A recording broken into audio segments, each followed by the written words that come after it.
Hello and welcome to HRC Online, and in this video we're going to look at the June 2024 CIPD Level 5 assessment updates, because I know many of you are worried, what does it mean for me? Does it mean that I'm going to have to redo this unit? Does it mean that I'm going to have to redo the entire assessment? No, it's fine. We're on top of it. You're on top of it. Together we can get this sorted, but there's nothing really to worry about. If you've submitted an assessment previously and that assessment's been marked and graded and you've had feedback, as long as it's sent for moderation by your centre by September, you'll be absolutely fine. So try not to panic. Very little has changed in some of the core units. It's only really the specialist units where anything has changed. But I'm going to do a really quick whistle-stop tour. I've got all the marking and assessment criteria within this slide deck so that you can pause the video where it's suitable for you and you can actually have a look at what's changed. And I'm going to point out any of the areas I think you really should be keeping an eye on, things you need to think about and stuff like that as you move forward through the qualification. But I reckon we can get this done in about 15 minutes if we're quick. So it's not that detailed that you need to sort of really panic too much about it. So the first unit that we're going to look at is the core units, which is 5C01, 02, and 03. And the first one that we'll look at is 5C03. And in terms of what's changed, it's gone from, and this is how I've described it at the moment, it's gone from a story that's starts once upon a time to a story that's in a galaxy far, far away. The script is exactly the same. Everything's exactly the same. Nothing's changed. It's just the intro text, which is in your learner assessment brief, where it sort of gives you the pattern, how it all comes together. That's changed from 2023 to 2024. That's pretty much it. So what does it mean in terms of the assessment criteria and the marking guide? Well, here is all the assessment criteria for every question on 5C03. And by all means, pause it if you want to have a look and read it or anything like that, sort of see how it comes across, but nothing has changed. AC 1.1, 1.2, 1.3, 1.4, 2.1, they're all identical. Everything's the same. What is expected of you in June 2023, still expected of you in June 2024. It hasn't changed. So from that perspective, if you're studying 5C03, you're currently working your way through the module and you're like, oh my God, it's all going to change. I've got this crazy deadline. If you don't make the deadline, the question that you're given to answer, whilst the context might be slightly changed in terms of, they might say, okay, well, from you work for this organization to now answer these questions, that's it. That's the change. You're absolutely fine. So everything you're currently doing is still valid, even on the new assessment. You're not having any wasted work, any wasted effort, any wasted time, or anything like that when it comes to that. So honestly, you're absolutely fine. In terms of what's changed, task 1 is 6 ACs with 2,250 words. Task 2 is 5 ACs with 1,000 words. What they have now done is have converted it into 11 ACs in one task, being 3,250 words. One of the things I like that they've done with the 5C03 change is they've made it simpler. So instead of you having to, and if you've studying it currently, you probably know when you get to task 2, there's like paragraphs and paragraphs of information about CPD and records and this and that and the other. They've just gone, these are the 11 questions we want you to ask. Here you need to put references. Here we need your view and your opinion and your reflections. And they've been really, really sort of clear, CIPD, about what the expectation is from you on the new assessment. I think if you're in the early throes of the 2023 assessment and you're trying to get towards the September deadline, the sooner you can switch over to the new one, I actually think the better, because it's a really, really clear learner assessment brief and it really sort of guides you through the assessment. And I think you'll find it easier to make incremental steps towards your study as you build out your answers, because it's like, here, put a reference and citation. Here we're asking you to reflect. So this is your work. You don't need to put references here. And they've been really, really clear in the lab. It's a really good step forward for me in terms of how CIPD have laid out that learner assessment brief. It's one of the most positive changes that I've got. So fundamentally, nothing's changed. Instead of writing task 1 and task 2, you just write answering 11 questions. As you know, the assessments are exactly the same, identical, as you can see on this screen. These are, so one thing to point out, and this is, you're going to see this throughout the entire video, I am using the marking guidance questions, not the questions that you get in the learner assessment brief at the top. Both are in there. So you'll always see 1.1, for example, says Peter Cheese was talking about this thing, and then it'll go appraise what it means to be a people professional, and that's the question. So I've just distilled this down into its basic question. This is what we get. You'll see both the long form and short form answers in the learner assessment brief, but this is the fundamental question that you're marked on, that you're moderated on, that goes through. That's what markers will be marking you on. That's what moderators will be moderating you on. These forms of questions, just some of the information is to set the scene and to get you in the right mindset. So if you are going, okay, well, that seems a little bit different to what I've got in front of me, that is because I'm working on the marking guidance, not the learner assessment brief introduction slide. And I'll give you a couple of examples. There's a couple of examples coming up in the next one when we look at 5C001. So again, what's changed in 5C001? Well, it's gone from once upon a time to in a land far, far away. With this, there was, I think it was 12 questions, and there's 12 questions. Double check, I have got it further in the slide. So again, very little has changed. So here you've got June 2023, and there you've got June 2024. As you'll see, evaluate the advantages and disadvantages, analyze connections between, analyze external factors, analyze external factors. The marking background information has not changed one iota. It's all exactly the same. However, where I said the marking guidance is slightly different to the marking guidance, a really good example is on 5C001. So the two that the ones that I've grayed out is a slight. So you've been given tasks and questions. So in June 2023, you're given Shine's 3 levels of organizational culture. That's what they want you to explain theories and models. So AC 2.1, explain theories and models which examine organizational culture and human behavior. In the June 2023 one, you're given Shine's 3 levels of organization. In the June 2024 one, they've asked you to explain Charles Handy's model of organizational culture. And this time they're giving you a human behavior one, which is David Rock's scarf theory. So the task is giving you what it wants you to explore, but that's the change. But that's the fundamental question, is you're still explaining a theory of culture and human behavior. It's just within this new learner assessment brief, it gives you Charles Handy and it gives you David Rock. In AC 2.4, discuss models to show how change is experienced. Here they're giving you the Kubler-Ross change curve, and they've asked you to focus on the change curve. But fundamentally, the question hasn't changed. It's just they're giving you an extra helping hand by saying, we want you to look at this change. We want you to look at this culture model. We want you to look at this human behavior theory. So it's been really, really helpful from that perspective.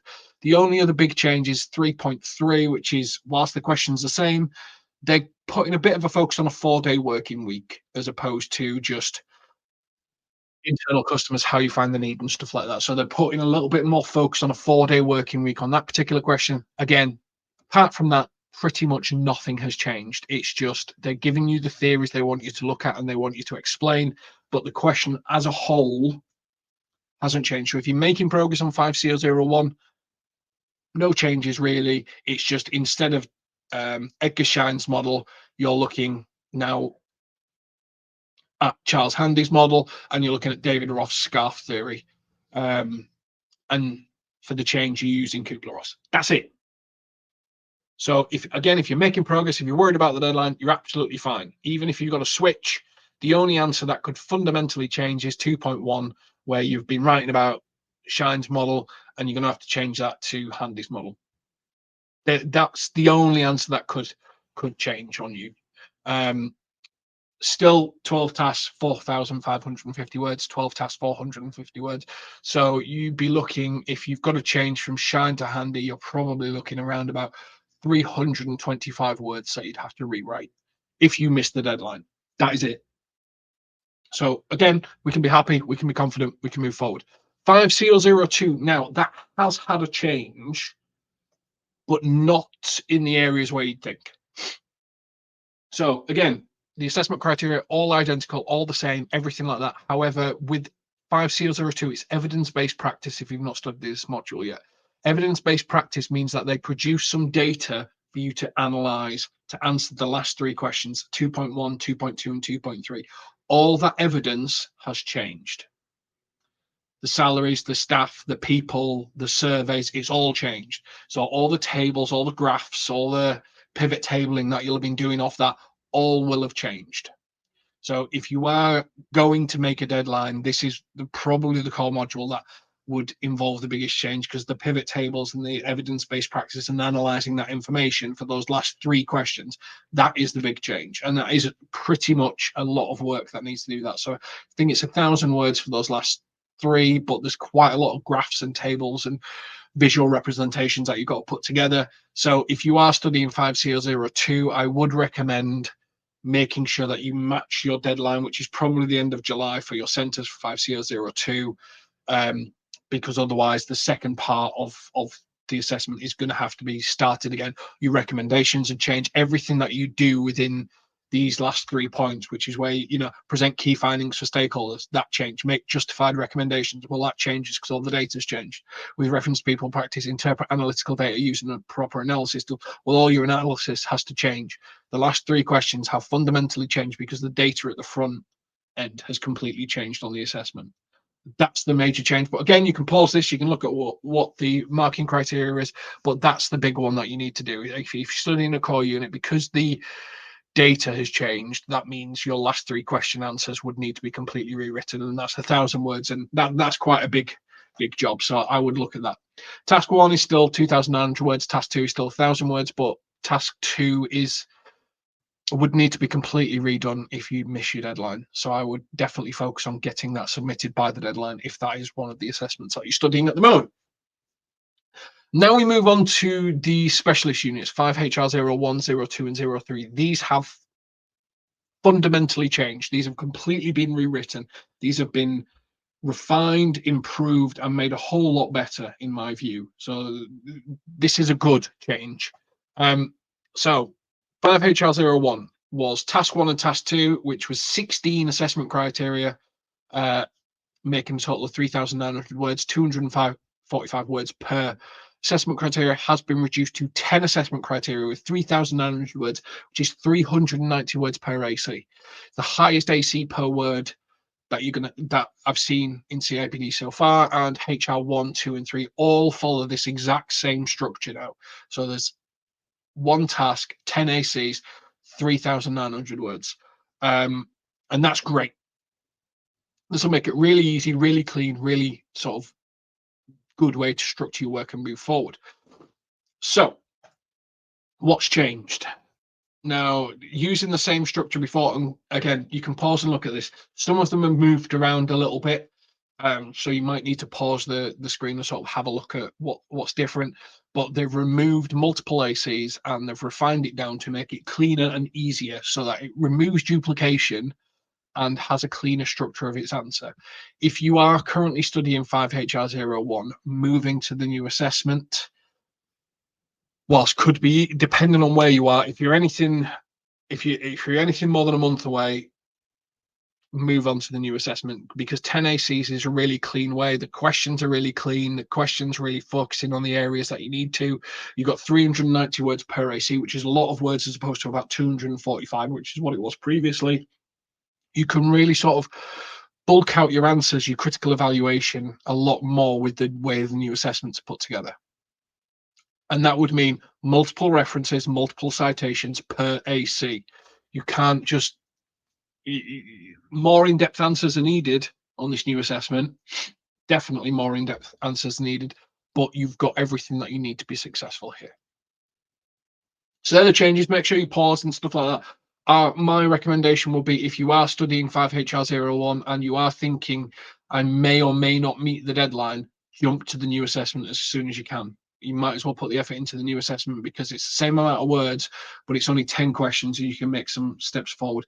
There is only really 3 questions within here that I would say are like for like, which is explain the concept of better working lives, assess emerging trends and types of conflict and industrial sanctions, and distinguish between third-party conciliation, mediation, and arbitration.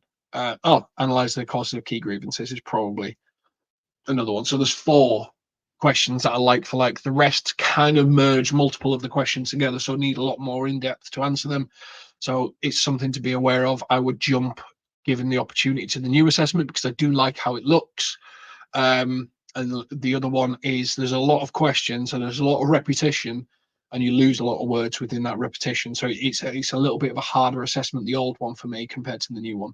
And that should say June 2022 as opposed to June 2023, but everyone makes a typo. I'm doing this on the fly. So then when we look at 5HR02, that has gone from task 1, 15 ACs, 3,900 words, 260 words per AC, to 10, 3,900, 390 words. Exactly the same. HR 1, 2, and 3 are all now 3,900 words, 390 words per AC if you were to break it down per AC. And CIPD have done the same again. They have refined some of these questions into singular focuses so that you've got more words to answer the question in more depth. So instead of having a bit of repetition, a bit of information repetition and stuff like that, and trying to really sort of cram in your word count to give a full reasoned answer, they've reduced you down to 10 AC so that you can really explain the impact of dysfunctional employee turnover, compare approaches to retaining talent.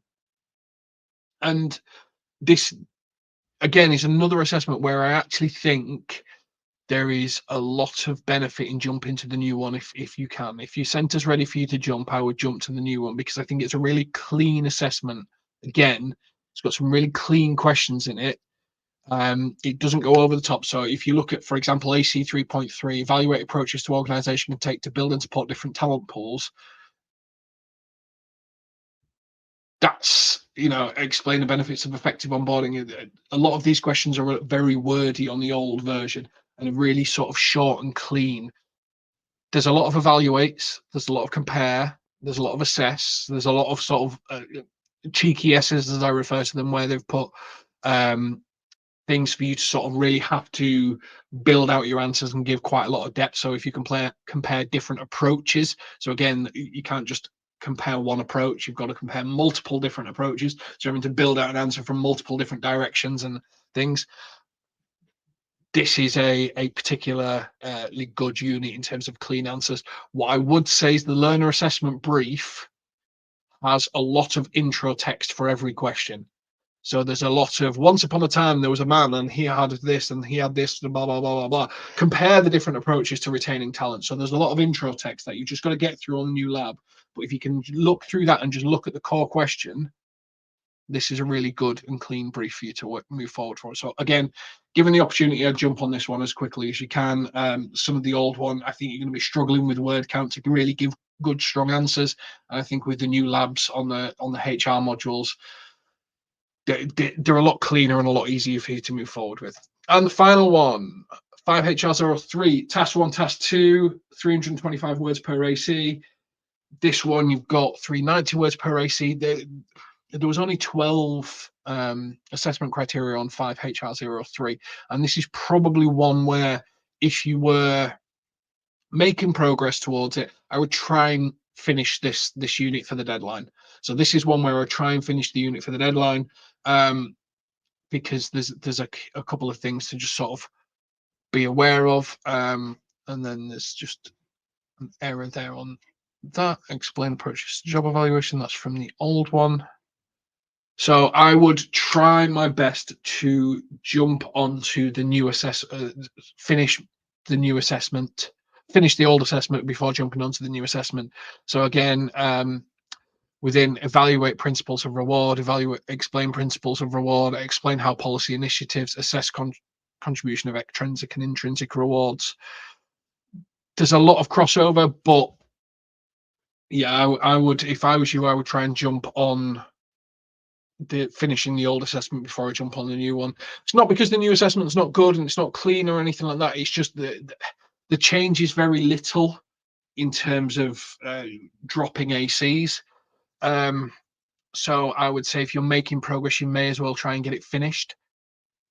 However, if you aren't going to get it finished, because the verbs are all changed, because obviously they've merged a couple of questions together, it's one of those where if you were to miss the deadline, there's more work than all the other, there's more work to try and pull it back in line and stuff like that. So this is one where, yeah, if you're midway through, try and get it done by your deadline, whatever your center deadline is. If you're going to struggle, jump onto the new one. But if you're jumping onto the new one, I would start it clean. It's not like there's a clean handover to go, okay, well, I've done 1.1, 1.2, 1.3, and I can pretty much convert those answers over. This would be a clean jump. But I think this is one where you could get it done in the deadline and be quite comfortable, because the fundamentals of the question are very similar. It's just the verb changes and the focus changes a lot more on these. But yeah, again, you can pause this, look at what's changed, look at what the difference is. But that's pretty much the June 2024 assessment updates. I would say there is minor changes on 5003, minor changes on 5001, a pretty decent change on 5002 because the data's all changed. 5HR01, 5HR02 are massive changes. 5HR03 is a significant change, not as big as the other two, because obviously it's only dropped 2 ACs and it's only merged 2 together as opposed to 6 on 5HR01. So you could get away with trying to plow through and get that one finished in time. I really do like all the new learner assessment briefs. I think they're a lot cleaner. I think they're a lot easier to follow. I think they're a lot less confusing. There's a lot less ambiguous language when you look at it from a marking perspective. I think when you look at some of the questions, 5HR02 is the one where every single question within the learner assessment brief has a big intro to it. So that's the one where you've got to learn to sort of look through the window of what they're saying into the actual question. And we've done a video that breaks down the brand new learner assessment briefs anyway, so you can look at 5HR01, 2 and 3 on our YouTube channel, and you can see how we break down the question, what information we strike off, what information come together for the question. Absolutely best of luck with the CIPD studies. Try not to panic too much about these changes. It's only really 2 units that have gone through massive change. The rest is pretty much minor changes and minor tweaks to just improve the quality of the assessment. So you'll be absolutely fine. Take care, and we'll catch you in the next one.